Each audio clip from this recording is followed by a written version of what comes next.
उड़ीसा में पूज्य श्री मलुक वाले महाराज जी एक बार सुना रहे थे, उनसे सुनी थी कि उड़ीसा में जगन्नाथपुरी में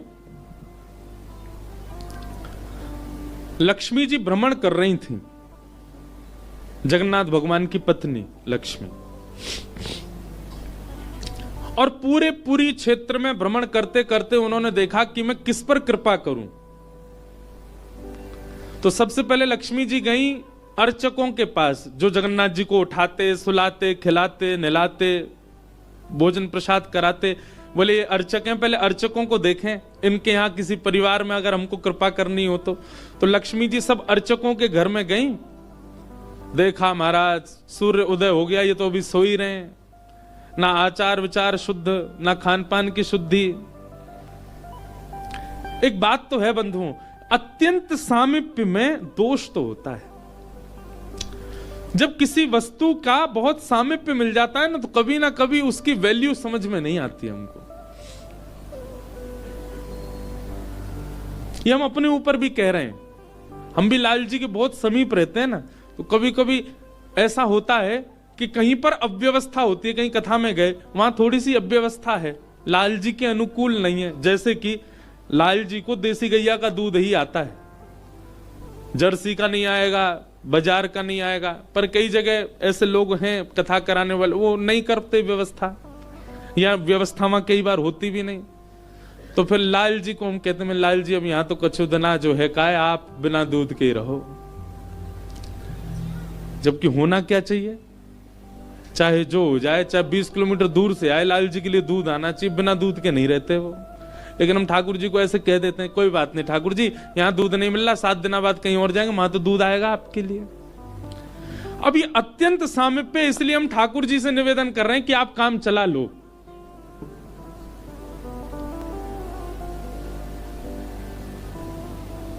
महाराज जब नया नया ब्याह होता है ना घर की लाली का, तो दामाद जी पहली बार जब घर आते हो, दामाद जी कोई डिमांड कर दें कि ये मिठाई खानी है, तो सारे जितने घर के साले होते हैं, घर के बड़े, वो 50 किलोमीटर भागते हैं, जीजा जी के लिए लेके आना है, उन्होंने मांगा है। और वही दामाद जी 10 साल बाद आके कुछ कहे, बोले अब जीजू रहने दो, क्या करोगे खाके।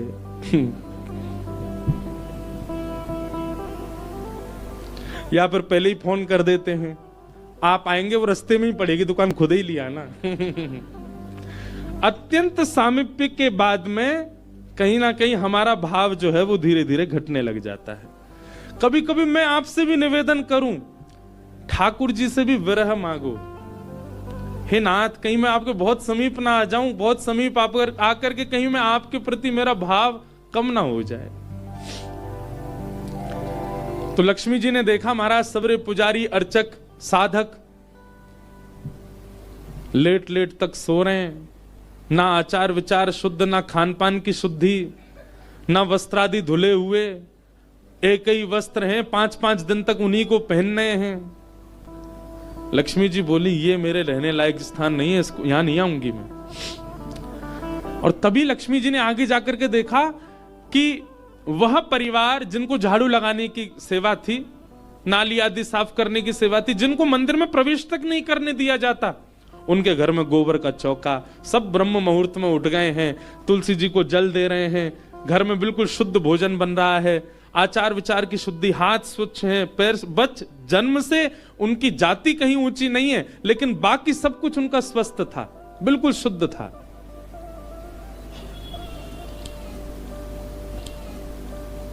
एक बात याद रखना बंधु, लक्ष्मी जी की कृपा चाहते हैं ना, पवित्र रहना प्रारंभ कर दो। लक्ष्मी जी को पवित्रता बहुत प्रिय है। आपने आज जो वस्त्र पहने, कल अगर आपने पहन लिए, लक्ष्मी जी तुरंत चली जाएंगी। इतनी भी अपवित्रता लक्ष्मी जी को प्रिय नहीं है।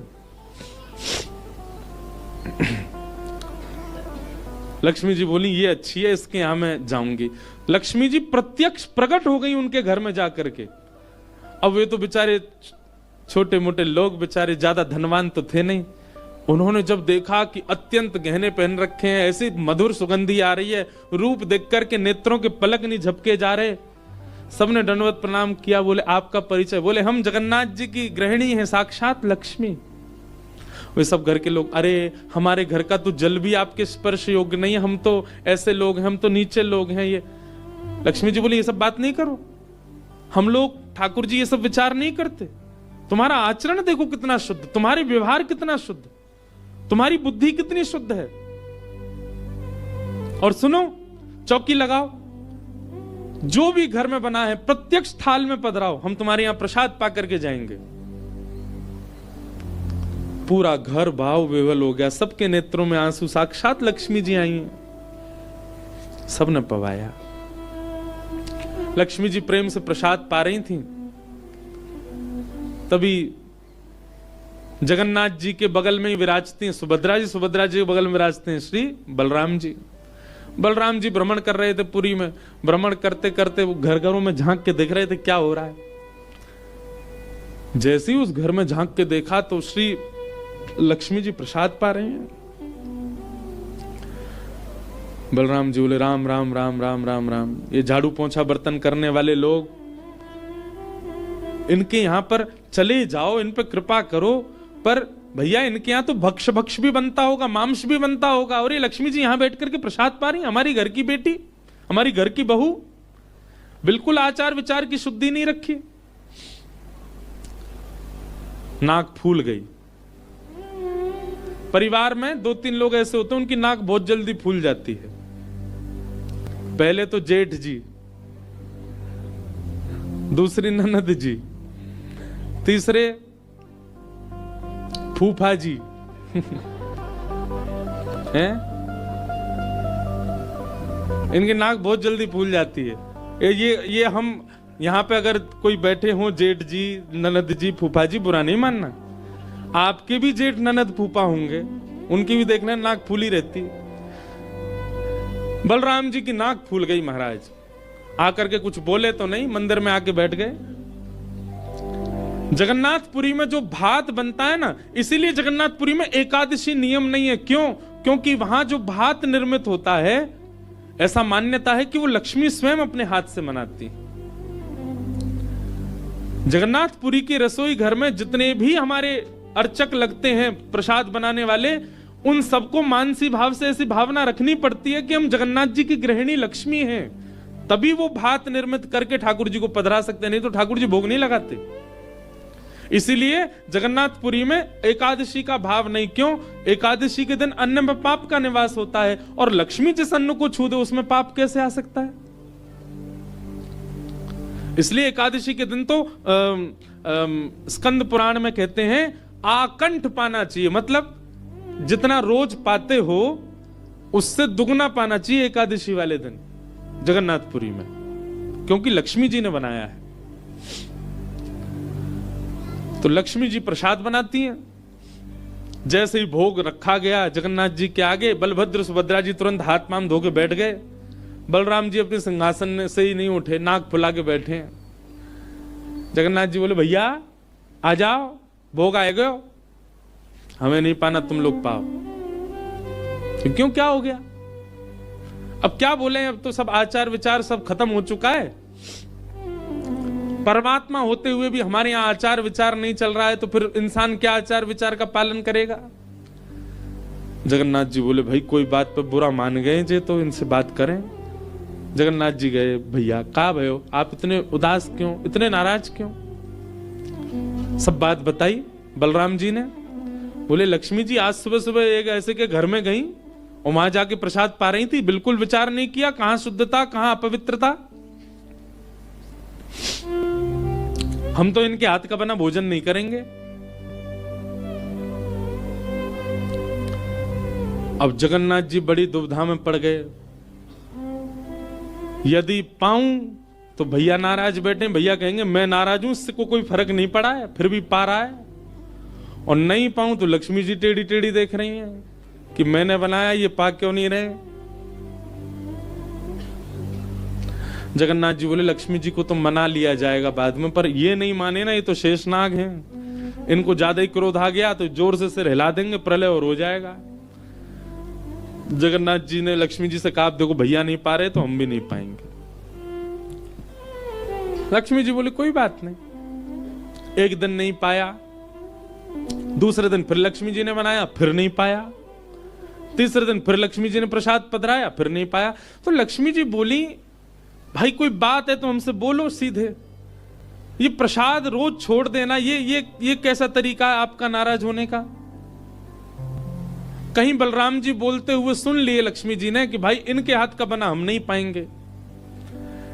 लक्ष्मी जी ने जाकर के जगन्नाथ जी से कहा, देखो संपूर्ण जगन्नाथपुरी में प्रसाद बनाने की सेवा हमारी, और आपके भैया कह रहे हैं कि हमारे हाथ का बना पाएंगे नहीं। जब हमारी सेवा लेनी नहीं तो फिर हम यहां क्यों रहें? इसलिए आप हमको आज्ञा दें, अब हम जहां हमारा सुख है हम वहां चले जाते हैं, हम चले जाते हैं श्री क्षेत्र से। जगन्नाथ प्रभु कुछ, अच्छा जगन्नाथ जी को भी लीला करनी है इसलिए वो कुछ नहीं बोले। अब कुछ नहीं बोले तो लक्ष्मी जी समझ गई, बोले मौन मतलब हां ही होता है। लक्ष्मी जी बोले ठीक है, आप लोग शयन करो। रात्रि का समय, बलभद्र सुभद्रा जगन्नाथ जी के कपाट बंद हो गए। लक्ष्मी जी बोली अब हम जा रही हैं, और मंदिर से श्री लक्ष्मी जी चली गई। प्रातः काल ब्रह्म मुहूर्त का समय हुआ। महाराज जगन्नाथ जी बलराम जी जैसे ही उठे तो क्या पाया? नीचे फर्श पे पड़े थे। कहां सोने के सिंहासन पर सोते थे, सोने के बिस्तर पर सोते थे, बढ़िया लत्ता पहन के रहते थे, गले में स्वर्ण की मालाएं, हाथ में स्वर्ण के कड़ूला, पाम में स्वर्ण के कड़ूला आदि सब पहन के सोते थे। लेकिन लक्ष्मी चली गई तो सब चला गया। सवेरे उठे तो फर्श पे पड़े थे। बलराम जी बोले, लाला जी कहाँ है वो? हमारे सिंहासन वगैरह कहां चले गए? ठाकुर जी बोले, लक्ष्मी जी चली गई ना। लक्ष्मी तो मतलब सब होता है। बलराम जी ने अपनी तिजोरी जाकर के खोली, सबरे वस्त्र चले गए, आभूषण चले गए, सब आयुध चले गए, फटे पुराने मैले कुचैले बिना धुले महीनों के सालों के वस्त्र पड़े थे। और यही होता है, लक्ष्मी जाती है तो यही रह जाता है। लेकिन बलराम जी भी अपनी पूरी उसमें थे, बोले कि हम भी कुछ नहीं कहेंगे, ठीक है जैसे हैं वैसे रह लेंगे, कोई लक्ष्मी जी के जाने से हम पे फर्क थोड़ी पड़ रहा है। चल लाला भोजन को समय है, प्रसाद पामे। ठाकुर जी बोले, कैसे प्रसाद पाएंगे? प्रसाद तो लक्ष्मी बनाती है, लक्ष्मी चली गई, खुद ही बनाना पड़ेगा। बोले हाँ हाँ, तो हम पे कोई बनावी कमी, हम दोनों मिलके बनाएंगे।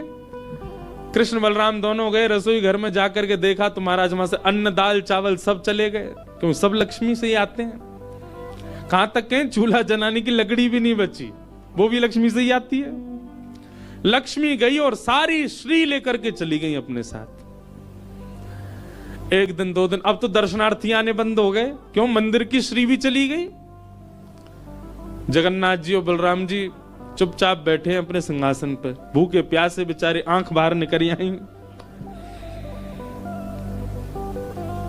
बलराम जी बोले, लाला? बोले हाँ। 2 दिन है गए लाला, भोजन ना एक कियो, और 2 दिन पहले गुस्सा में ना कियो, 4 दिन है गए, और कछु है भी ना, कहा करें। देखो इस बात को कोई ऐसे मत ले लेना, लोग सोचने वाले भी लेते हैं, बताओ महाराज जी कुछ भी बोल रहे हैं, वो साक्षात ब्रह्म है। लक्ष्मी जाने से उन पर कोई प्रभाव पड़ेगा? लक्ष्मी जाने से कोई प्रभाव नहीं पड़ता ठाकुर जी पर ठाकुर जी बलराम जी को बताना चाह रहे हैं कि भाई किसी को हे दृष्टि से मत देखो, उसी के लिए पूरी लीला हो रही है। ठाकुर जी बोले, दाऊ दादा एक काम है सके? बोले कहा? बोले समुद्र के किनारे स्वर्ग आश्रम है जहां पर लोगों की अंत्येष्टि होती है। बोले हाँ, मैंने एक बार देखा था, वहां पे लोग कटोरा लिए बैठे रहते हैं और उनको कुछ ना कुछ मिल ही जाता है। आपकी आज्ञा हो तो वहीं चलें, कछु तो मिल जाएगा। लाला पूरी दुनिया काकेगी, बताओ कृष्ण बलराम क्या कर रहे हैं ये? बोले ऐसे थोड़ी जाएंगे, रूप बदल के चलेंगे, कछु तो मिलेगा, पेट तो नहीं भरेगा हमारा। लक्ष्मी जी तो आएंगी नहीं, नाराज होके चली गई। बलराम जी बोले हाँ हाँ जान दे, ये बहू के बड़े नखरे हैं, चली गई तो काम का भूखे रहेंगे, चल लाला मेहनत करके उद्यम करके भिक्षा मांग के पालेंगे। और श्री कृष्ण बलराम दोनों छोटे से बालक का रूप धारण करके गए और स्वर्ग आश्रम के बाहर कटोरा लेके बैठ गए, कोई कुछ तो दे जाएगा। ठाकुर जी और बलराम जी अपनी झोली फैला के, जय जगन्नाथ जय जगन्नाथ, मैया तेरा भला हो कुछ दो। और कोई कुछ नहीं दे। एक ने तो डांट दिया, बोले हे छोटे बालकों क्या करते हो, विद्यालय जाया करो, पढ़ाई लिखाई किया करो, क्या बचपन में आके बैठ गए हो यहाँ पे। बलराम जी बोले लाला ही तो बहुत डांट रही है। ठाकुर जी मनी मन कहें और कर लो अपमान लक्ष्मी जी का। इतने में ही एक महात्मा आए, उन पर धन तो था नहीं, लोग वो खाते ना मूढ़ी, भेलपूरी, झाल मूढ़ी बोलते हैं उसको, फूले फूले से होते हैं, क्या बोलते हैं उसको, मूढ़ी बोलते हैं ना, समझ गए ना सब। गंगा जी के किनारे भी लोग खाते हैं, उसमें नमकीन नमकीन मिला के बढ़िया। तो उनके पास में बस मूढ़ी थी, महात्मा जी के पास में। तो लाई भी बोलते हैं उसको, लाई। ठाकुर जी ऐसे झोली फैला के बैठे, बलराम जी भी। तो महात्मा जी ने क्या किया, ऐसे करके लो बच्चों, लो पालो, पेट भर लो। बलराम जी बोले लाला एक समय को भोजन तो मिल ही गयो। ठाकुर जी बलराम जी दोनों खुश हुए। लक्ष्मी जी ने दूर से देखा, ए पवन देव जोर से बहना प्रारंभ करो। ऐसी जोर की हवा चली महाराज, सबरी मूढ़ी उड़ गई।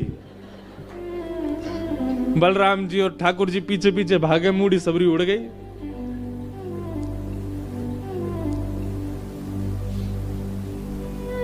बलराम जी बोले लाला ये क्या हो गया? बोले भैया हम संकोच में कुछ कहते नहीं, आप बड़े भैया, पर हम एक बात कहें, ये लक्ष्मी के बिना सब हाल हो रहा है हमारा। ठीक है बहू है, आपने समझा देते, आप भी बिल्कुल नाक फुला के बैठ गए, गुस्सा है के बैठ गए, चली गई बेचारी। यदि वे प्रसन्न हो जाए तो फिर सब ठीक है जाएगा। अरे ना बेटा कोई बात नहीं, हम तो क्षमा मांग लेंगे, तेने पहले क्यों ना कही मोते। ठाकुर जी बोले अब कोई बात नहीं, अब चलते हैं, ढूंढे उनको कहां है। पूरे पुरी में ढूंढा, कहां है लक्ष्मी जी। लक्ष्मी जी उसी कन्या के घर में थी, उसी घर में थी जहां देख करके बलराम जी को हीन भावना आ गई थी। बलराम जी लेके गए, लाला यही घर में बैठी जब मैंने देखी काई। वहां जाकर के देखा तो महाराज उस घर में बिल्कुल जैसे मंदिर की रौनक होती है, ऐसी रौनक उस घर की हो रही थी। फर्श लगे हुए हैं, बढ़िया सोने चांदी के बर्तन रखे हैं, एक जगमगा रहा है मणियों से पूरा घर भवन। और बाहर बैठ करके उस महिला के जिसके ऊपर कृपा की थी लक्ष्मी, उसके बालक भर भर के सामग्री दे रहे हैं लोगों को, भोजन की सामग्री, वस्त्र ले जाओ, ये ले जाओ, कोई गरीब कन्या के लिए धन ले जाओ, राशि ले जाओ, सोने की मोहर ले जाओ। लक्ष्मी जी बैठी है घर में। ठाकुर जी बोले अब लक्ष्मी जी तो नाराज हैं, भैया एक काम करें, हम भी लाइन में लग जाएं, कछु मांग लें, लेके चल दे। जैसे ही ठाकुर जी और बलराम जी लगे कतार में, भीतर से लक्ष्मी जी को देख के दया आ गई। मेरे प्राणनाथ, ये चाहे तो सर्वसमर्थ हैं, परंतु बलराम जी को बताने के लिए पूरी लीला कर रहे हैं। लक्ष्मी जी तुरंत बाहर आई और दोनों को इशारा किया, आप लोग इधर आओ। बलराम जी बोले देख बहू तू नाराज मत हो, हम ते गलती है गई, और वैसे गलती तेरी भी कम नहीं, तो को नहीं जानो चाहिए ऐसी जगह। लक्ष्मी जी बोली दाऊ दादा, ठाकुर जी के लिए सब अलाव है, हमारे लिए इतने बंधन। वे किसी भी भक्त पर कृपा करने जा सकते हैं, वहां पर जात पात नहीं देखी जाती, वहां पर यह नहीं देखा जाता कि भजने वाला कौन है, ब्राह्मण है, क्षत्रिय, वैश्य कौन है, सब पर वो अनुग्रह कर सकते हैं। तो फिर हमारे ऊपर इतनी रोक टोक क्यों? और किसी के जन्मगत व्यवहार से उसका पूरा जीवन नहीं आंकना चाहिए, उसके स्वभाव व्यवहार से देखना चाहिए कि वो है कैसा। कहां आप कहते हैं कि ब्राह्मण सर्वश्रेष्ठ, और वो देर देर तक सो के उठ रहे हैं, उनके यहां शुद्धि नहीं, वस्त्र 4-4 दिन तक पहन रहे हैं, एक महीना एक ही धोती में निकाल रहे हैं। आप कह रहे हैं कि वो श्रेष्ठ, और ये लोग जो इतनी पवित्रता का ध्यान रखते हैं, इन पर कृपा ना हो। हमारे अनुसार तो जो अपने कर्म से शुद्ध है वो शुद्ध है। बलराम जी और ठाकुर जी दोनों मान गए, जैसी आपकी इच्छा। बोले नहीं, आज के बाद हम आपसे एक नियम चाहते हैं। क्या? बोले श्री जगन्नाथपुरी में नियम कर दीजिए। बोले क्या? जिस महाप्रसाद को ब्राह्मण पाएगा उसी महाप्रसाद को शूद्र भी पाएगा, दोनों को समान फल मिलेगा। और यहां महाप्रसाद का ऐसा नियम रखा जाए कि अगर एक ही पत्तल में दोनों बैठ करके पालें तो दोनों को समान पुण्य प्राप्त होगा। महाप्रसाद पाते ही, अन्य तीर्थों में तो बहुत साधन करने पड़ेंगे, पर पुरी में आकर के कोई एक तिनका भी यदि महाप्रसाद का पाले तो उसको सर्व साधनों का फल प्राप्त हो जाए। और किसी भी प्रकार से यह ना देखा जाए कि कौन किस का है, वो स्वभाव से शुद्ध होना चाहिए। हम सबको हृदय लगावे। अगर ये सब आपको मंजूर हो तो मैं राजी हूं।